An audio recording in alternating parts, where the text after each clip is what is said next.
এবার হবে 2026-এ কামব্যাক। কি দেবো না? Hello, kidnapper Emarul speaking.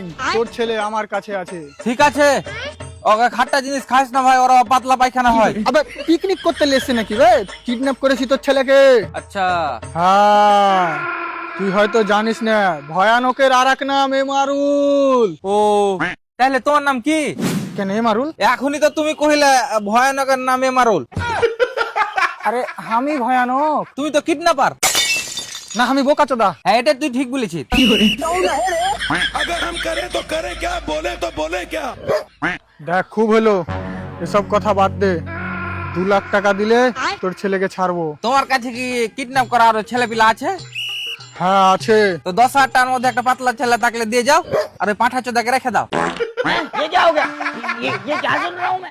আমি দোকান খুলেছি বে, সকাল সকাল 200 জেডি মেরে লেছিস নাকি? দেখ ভাই, বিশ্বাস কর, আমার কাছে 9,999 টাকাই আছে।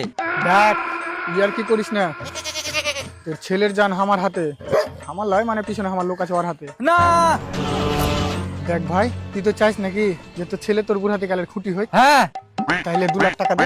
তাহলে মারা তুমি রেখে দাও, আমি এখানটা মাছ কেটে খুঁটি করে হেলবো। বেটা তুই কোদ মারা গা। হ্যালো হ্যালো হ্যালো, খতম। ফোন কেটে দিলে। কোন জায়গা চোদা বাবা, ছেলে পিলের প্রতি কোনো মনে দেওয়ার কিছু নাই না। কিডন্যাপিং করে আর খাওয়া যাবে না। দেখি আব্বাকে ফোন করে দেখি কোনো ঠিকাদার পাইলে কিনা। अबे साले বস বস, তোরা বা কি হলো? আর কি করবো?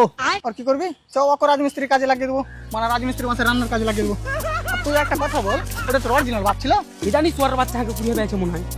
ছি ছি, সোয়ারের বাচ্চা গু সাইডে লেছে। গু সাইডে লেছে। उतर ही मिलाते वैली करनी नू प्यार नी